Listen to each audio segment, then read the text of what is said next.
എല്ലാം ശരിയാക്കാമെന്ന് പറഞ്ഞു തുടങ്ങിയ കമ്മ്യൂണിസ്റ്റ് പാർട്ടി അതിൻ്റെ ഭരണം നിൽക്കാൻ പോകുന്ന, ഒരിക്കലായിട്ട് നിലയ്ക്കാൻ പോകുന്ന ഈ അവസരത്തിൽ സിനിമാ രംഗം കുളമാക്കി.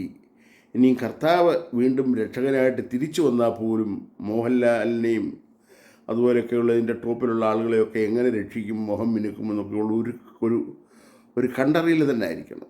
നമുക്കതിന് ജീവിതത്തിൽ വലിച്ചു നീട്ടാൻ ദീർഘമില്ലെങ്കിലും അടുത്ത തലമുറയ്ക്കെങ്കിലും ഭാഗ്യം ഉണ്ടാവട്ടെ എന്ന് ആമുഖമായിട്ട് പ്രാർത്ഥിക്കുന്നു. ഇതാരോടും വ്യക്തി ഹത്യ ചെയ്യാനോ ഒന്നുമല്ല. കേട്ട് മടുത്തു. ഇനി എത്ര നാളിത് കേൾക്കണം? ഇനി മിക്കവാറും ഭരണത്തിൻ്റെ യാതൊരു കാര്യവും ആരും അങ്ങോട്ടും ഇങ്ങോട്ടും കുറ്റമൊന്നും പറയത്തില്ല. മിച്ചമുള്ള സമയം വൃത്തിയായിട്ട് ഇതുപോലെ കൊലപ്പിച്ചാൽ മതി. അത് നമുക്ക് ഈ സിനിമാരംഗം മാത്രം തേച്ച് കുളിപ്പിച്ച് അവരുടെ അറസ്റ്റും വെറുതെ വിടുന്നതും ഒക്കെ ആയിട്ട് നമുക്ക് പോകാം. ഇത് മതി, സിനിമ മതി. നമുക്ക് പട്ടിണി കിടന്നാലും നമുക്ക് സിനിമാ പ്രശ്നം ഇനി വിടുകയും വേണ്ട, മീഡിയയ്ക്കും ജനത്തിനും വേണ്ട. ഇതെല്ലാം ഒരു നാടകമാണ്. ഇത് ജീവിതമേ ഒരു നാടകമാണ്. നാടകം മൂത്തതല്ലയോ സിനിമ, പോട്ടെങ്ങനെ. പക്ഷേ ഒരു 50-60 കൊല്ലത്തിന് മുമ്പേ ഉള്ള സിനിമയെപ്പറ്റി എനിക്കറിയാം. ഞാൻ 22ാമത്തെ വയസ്സിൽ കല്യാണം കഴിച്ച അന്ന് മുതൽ ട്രാവൽ ഏജൻസിയിലായിരുന്നു എനിക്ക് ജോലി. അന്ന് മദ്രാസിലാണ് പാസ്പോർട്ട് ഓഫീസും മിക്കവാറും ഉള്ള എയർലൈൻസ് ഓഫീസും എല്ലാം. ട്രാവൽ ഏജൻസിയിൽ ജോലിയുള്ള എനിക്ക് ആഴ്ചയിൽ 1-2 വട്ടമൊക്കെ മദ്രാസിൽ പോകേണ്ടി വരും. മദ്രാസായിരുന്നു ഞങ്ങളുടെ താവളം.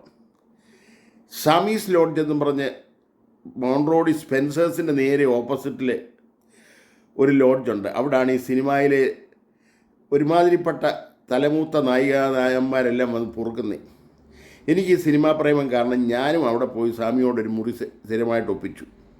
ഞാൻ ചെല്ലുമ്പോഴല്ലേ എനിക്കവിടെ മുറി കിട്ടും. അന്നേരം ജോലിയും വേലയെല്ലാം കഴിഞ്ഞിട്ട് പിന്നുള്ള റെസ്റ്റ് ചെയ്യുന്ന സമയത്ത് ഇവരുമായിട്ടൊക്കെ വർത്തമാനം പറഞ്ഞിരിക്കാമല്ലോ എന്നുള്ളതായിരുന്നു എൻ്റെ ആ വ്യാമോഹം. അങ്ങനെ എനിക്ക് അടുത്തറിയാം പലതും. സിനിമാ നടികളെ ഒരിക്കലൊരു നടി, ഞാൻ കളിയാക്കാനല്ല, ഇത് സത്യമാണ്, ഏതെങ്കിലും സിനിമാ മാസികകളിൽ അവിടെ പടമൊന്ന് അച്ചടിച്ചു വന്നാൽ, അബ്രപ്പാളിയിലവൾ കയറിയെന്നൊന്ന് അറിഞ്ഞാൽ പിന്നെ ഇവിടെ കിടക്കയ്ക്കൊക്കെ വലിയ ഡിമാൻഡാണ്. അത് മുതലാക്കാൻ വേണ്ടിയായി എങ്ങനെയെങ്കിലും സിനിമയിൽ കയറി ഒന്ന് മുഖം കാണിക്കണമെന്ന് ഇതുങ്ങൾ ഇത്ര പ്രാണവേദന പോലെ തല്ലുന്നത്. ഈയാമ്പാറ്റ തീക്കകത്തോട്ട് വന്ന് ചാടുന്ന പോലെയായി വന്ന് ചാടുന്നതെന്ന് ഇതുങ്ങൾ അറിയുന്നില്ല. കോടമ്പക്കത്ത് പോകുന്ന ഒന്നും പിന്നെ ഗുണം പിടിച്ച് നാട്ടിൽ കുടുംബത്ത് വരാനും ഒക്കത്തില്ല. അന്നത്തെ പറച്ചില്ല കോടമ്പക്കമാണ്. കോടമ്പക്കത്ത് പോയതാ അത് എന്ന് പറഞ്ഞാൽ തീർന്നു കച്ചവടം. പിന്നെ അങ്ങ് ബോംബെയിലെ റെഡ് സ്ട്രീറ്റിലോട്ട് അതിനെ വിട്ടാൽ മതി. ഞാൻ തെളിച്ച് പറയുന്നതേ ഉള്ളൂ, ഇത് സത്യമാണ്. അവരെ അവഹേളിക്കാനൊന്നുമല്ല. എല്ലാ പെണ്ണുങ്ങളും കോടമ്പക്കത്തോട്ട് പോകുന്നില്ലല്ലോ. കേരളത്തിലൊരു ഗ്രാമത്തിൽ ഒരു പെണ്ണെങ്കിലും പോകുന്നുണ്ടോ ആവറേജ്? ഇല്ല. ഇതൊരു മൈനോറിറ്റി. ചക്കാത്തിന് പെട്ടെന്ന് കാശുണ്ടാക്കി ശരീരത്തിൻ്റെ മണ്ണാകുന്ന ഈ ശരീരത്തെ പുണ്ണാകുന്നതിന് മുമ്പേ ഒന്ന് മുതലാക്കാനുള്ള ഒരു വ്യാമോഹം. വലിയ പണിയൊന്നുമില്ലാതെ സുഖിച്ച് വാഴാൻ, സുഖിച്ച് ഗായ്ക്കൊക്കെ ഡബിൾ എഫക്റ്റ് കൊടുക്കണം. അതിനുള്ളൊരു എളുപ്പ വഴിക്ക് പോകുന്നതേ ഉള്ളൂ. അവിടെ സീതയുമില്ല, സാവിത്രിയുമില്ല, പാഞ്ചാലിയുമില്ല, ഒരു പുണ്യവതിയുമില്ല, പിങ്കള പോലുമില്ല, മാനസാന്തരപ്പെട്ട പിങ്കള പോലുമില്ല. പിന്നെ ഒരു ദോഷം എനിക്കറിയാം. 60, 70, 80കളിലൊക്കെ ലോകത്ത് നടന്നൊരു കഥയാണ്. 20th സെഞ്ച്വറി ഫോക്സ് എന്ന് പറയുന്ന ഫിലിം കമ്പനി പോലും സ്വന്തമാക്കിയിരുന്ന അമേരിക്കയിലെ ഏറ്റവും വലിയ മുതലാളി ഹ്യൂസ്, അദ്ദേഹമാണ് നമ്മുടെ ഈ ഏട്ടന്മാരെക്കാട്ടിലൊക്കെ പെണ്ണുപിടിയിൽ ഉസ്താദായത്. പുള്ളി സിനിമയിലൊന്നും ആരും കൂതാശ ചെയ്തുണ്ടാക്കുന്നൊന്നുമല്ല. പുള്ളിയുടെ പൈസ കൊടുത്ത് ഒരു കൊല്ലം വരെ ഓരോ ഹോട്ടൽ മുറിയിൽ ഓരോ സുന്ദരികളെ ബുക്ക് ചെയ്ത് നിർത്തിയിട്ടുണ്ടായിരുന്നു. പുള്ളി എന്നാ വരുന്നതെന്ന് അറിയത്തില്ല. അതിനുവേണ്ടി കാത്തിരിക്കുക ഈ പെണ്ണ്. എല്ലാ മാസവും പൈസ സാലറി ഞാൻ കൊടുത്തോളൂ. അങ്ങനെ ലോകത്തെ ഒരുമാതിരിപ്പെട്ട ഹോട്ടലുകളിലെല്ലാം അയാൾക്ക് വേണ്ടി കന്യകകൾ കാത്തിരിക്കുമായിരുന്നു, പെയ്ഡ് കോൾ ഗേൾസ്. അവസാനം അണ്ണൻ എന്നാ പറ്റിയെന്നറിയാമോ? ദേഹം മൊത്തം സ്കിൻ ഡിസീസ് വന്നു. ഞാനത് വർണ്ണിക്കുന്നില്ല. ടൈം മാസികയിലെല്ലാം വന്ന എല്ലാ പട്ടിക്കും അറിയാവുന്നതാണ്, നിങ്ങൾ ഓർത്ത് നോക്കിയാൽ മതി. അവസാനം തുണി ഉടുക്കാൻ വയ്യാതായി അണ്ണന്. അന്നേരം മുറിക്കകത്ത് ആരെയും കയറ്റാൻ ഒക്കുകയില്ലല്ലോ. ക്ഷൗരം ചെയ്യാനൊരു ബാർബർ, അവനല്ലാതെ ഭക്ഷണം കൊണ്ട് കൊടുക്കാൻ, അവനല്ലാതെ പറയാൻ ആരും മുറിയിലില്ലാതെ അവൻ കർത്താവിൽ നിദ്ര പ്രാപിച്ചില്ല, ഭർത്താവിൽ നിദ്ര പ്രാപിച്ചില്ല. അവൻ്റെ സുഖഭോഗങ്ങളുടെ പണിഷ്മെൻ്റായിട്ട് വേലയ്ക്ക് കൂലി വാങ്ങിച്ചു പോയി. ശരീരത്തിന് പുണ്ണ് പിടിച്ചു. ഇവിടുത്തെ വലിയ ഏട്ടന്മാർക്കൊക്കെ ഇനി എന്നാ പുണ്ണാ വരാൻ പോകുന്നേ? പറങ്കിപ്പുണ്ണാന്നോ, അതിൻ്റെ ചേട്ടൻ പുണ്ണാന്നോ, മാങ്ങാപ്പുണ്ണാന്നോ, തേങ്ങാപ്പുണ്ണാന്നോ ഒന്നും അറിയത്തില്ല. എന്തായാലും വേലയ്ക്ക് കൂലിയുണ്ട്. 10,000-ലും മേലെ കയറി കൃഷ്ണൻ പോയി ഊഞ്ഞാലാവട്ടെന്നൊക്കെ പറഞ്ഞാലേ ഇത് ദൈവനിഷേധമായി. ഇത് വേലക്കൂലിയുണ്ട്, വേലയ്ക്ക് കൂലി കിട്ടും. അത് അണ്ണനായാലും അണ്ണത്തി ആയാലും. എൻ്റെ തൊട്ടടുത്ത് ഒരു വേശ്യാലയമുണ്ടായിരുന്നു. ആ പുള്ളിക്കാരി മരിച്ചുപോയി. പുള്ളിക്കാരിക്ക് 4 പെൺപിള്ളേരാണ്. 4 പെൺപിള്ളേരെയും പുള്ളിക്കാരി വിറ്റു. പുള്ളിക്കാരി സന്തോഷമായിട്ട് ജീവിച്ചു. പക്ഷേ ഞാൻ ഗൾഫിൽ നിന്ന് തിരിച്ചു വന്നപ്പോഴത്തേക്കിനെ പുള്ളിക്കാരിക്ക് അസുഖം വന്നു.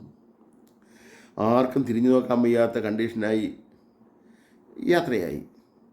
അവസാനം പണി വാങ്ങിച്ച ഇതുങ്ങളെല്ലാം പോകത്തുള്ളൂ.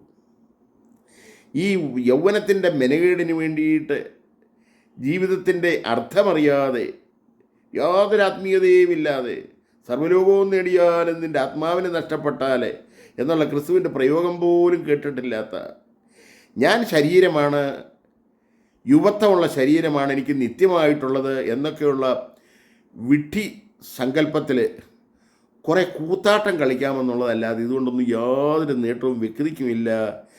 ഇവളെ ദേവതയായിട്ട്, ഇവനെ ഹീറോ ആയിട്ട് കൊണ്ടു നടക്കുന്ന എരപ്പാളി മനുഷ്യനുമില്ല. രണ്ടും വൃഥാവില്ല. ഇതുങ്ങളെ കാണുമ്പോൾ രാഷ്ട്രീയക്കാരനെ കാണുന്നതിലും കൂടുതൽ, ഇപ്പം മോഹൻലാൽ കൂടുതലൊന്ന് വരാമെങ്കിൽ മോഹൻലാലിനെ കാണാനായിരിക്കും മോദിജിയെ കാണാൻ കൂടുന്നതിലും ആൾ കൂടുന്നതെന്ന് എനിക്ക് തോന്നുന്നത്. കാരണം എൻ്റെ കുട്ടിക്കാലത്ത് പ്രേംനസീറിനെ ഒന്ന് കാണണമെന്ന് എൻ്റെ ഒരു കൊതിയായിരുന്നു. കണ്ടു. അബുദാബിയിൽ ഒരിക്കൽ വന്നപ്പം എൻ്റെ ഒരു സ്നേഹിതൻ്റെ വീട്ടിലായിരുന്നു അദ്ദേഹത്തിന് ശാപ്പാട്. ഞാനും പോയി കൂട്ടിരുന്ന് സഹകരിച്ചു. എനിക്ക് ആദ്യമേ കാണാൻ കൊതിയായിരുന്നു. അത് ഈ സിനിമാ ഫീൽഡിലുള്ള ആളുകളുള്ള നമുക്കുള്ള ഒരു ഹീറോ വർഷിപ്പാണ്. ഇതെല്ലാം ഇവരെ ഇങ്ങനെ മുടിപ്പിച്ചതെല്ലാം നമ്മൾ തന്നെ. ഇപ്പോൾ ഈ ചാനൽ ചർച്ച വിടുമോ ഇനി എത്ര മാസം, how long it is going to proceed like this? ഇവിടെ വേറെ വല്ല ന്യൂസും പ്രാധാന്യത്തോടെ കൊണ്ടുവരുമോ? ഇനിയിപ്പോൾ വേൾഡ് വാർ 3ാമത്തേത് അങ്ങ് പൊട്ടി പുറപ്പെട്ടെന്നിരിക്കട്ടെ, യൂറോപ്പ് മൊത്തം മുടിഞ്ഞാലും നമ്മൾ അറിയുമോ? നമ്മൾ അറിയത്തില്ല. നമ്മൾ ഈ വെട്ടുകേസുകളുടെ വെട്ടിനിടയപ്പെട്ട് അന്ധകാരത്തിൻ്റെ മുങ്ങാങ്കുഴികൾ തപ്പുക.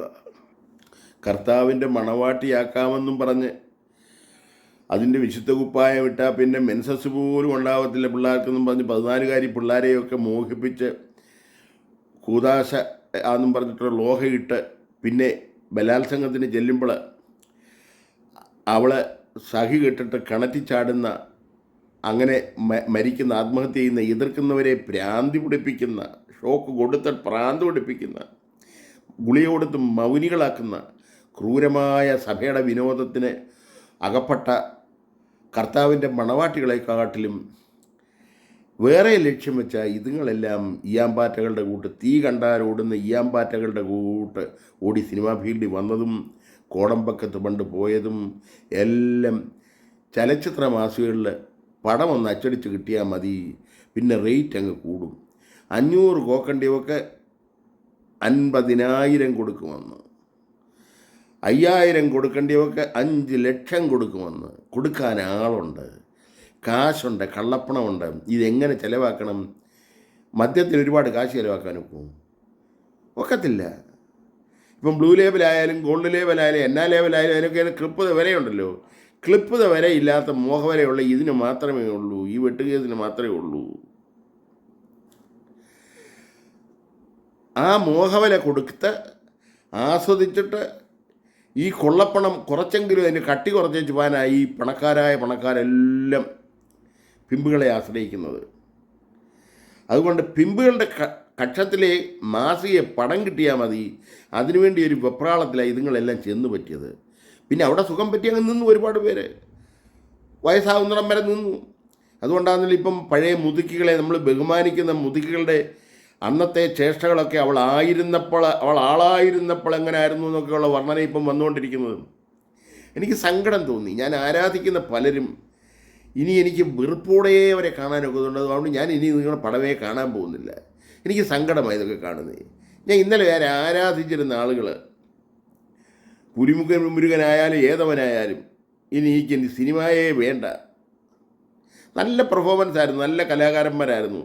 കാരണം അവരുടെ മ്ലേച്ഛത കാരണം അവർക്കില്ലാതായത് അവരിതുവരെ ഉണ്ടാക്കിയ ഫെയിം ആൻഡ് നെയിമാണ്.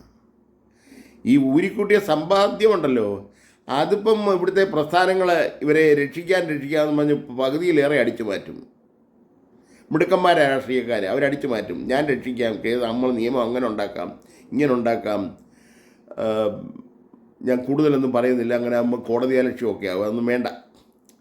സെറ്റപ്പ് എല്ലാം അവർക്ക് അനുകൂലമാക്കാമെന്ന് പറഞ്ഞ് അവരധ്വാനിച്ച പൈസ 90% അടിച്ചു മാറ്റും. ഇതുങ്ങളെ നിർധനരുമാക്കും. ഇതുങ്ങൾക്കെല്ലാം തേങ്ങാപ്പുണ്ണും മാങ്ങാപ്പുണ്ണും പിടിക്കും. ഇതുങ്ങൾ ദീർഘമായിട്ട് ജീവിച്ചിരിക്കുവാന്നേൽ അയ്യോ കഷ്ടം.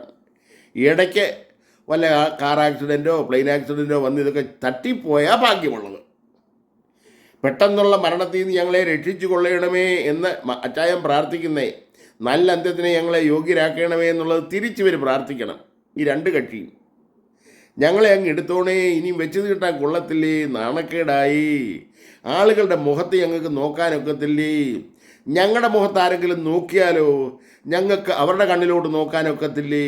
ഞങ്ങൾക്ക് നോട്ടം നഷ്ടപ്പെട്ടേ, മുഖം നഷ്ടപ്പെട്ടേ എന്ന് വിലപിക്കാനല്ലാതെ മനസാക്ഷി ഉണ്ടെങ്കിൽ കണ്ട മൃഗത്തിൻ്റെ തോലുള്ള ചെന്നായ്ക്കൾ ആടുകളായി നടിച്ച് എന്ന് കത്തനാരെക്കുറിച്ച് പണ്ട് ഞാൻ പാട്ടെഴുതിയത്. ഇപ്പോൾ ഇവരെക്കുറിച്ച് പാരഡി മാറ്റി എഴുതണമെന്ന് സംശയിക്കുക.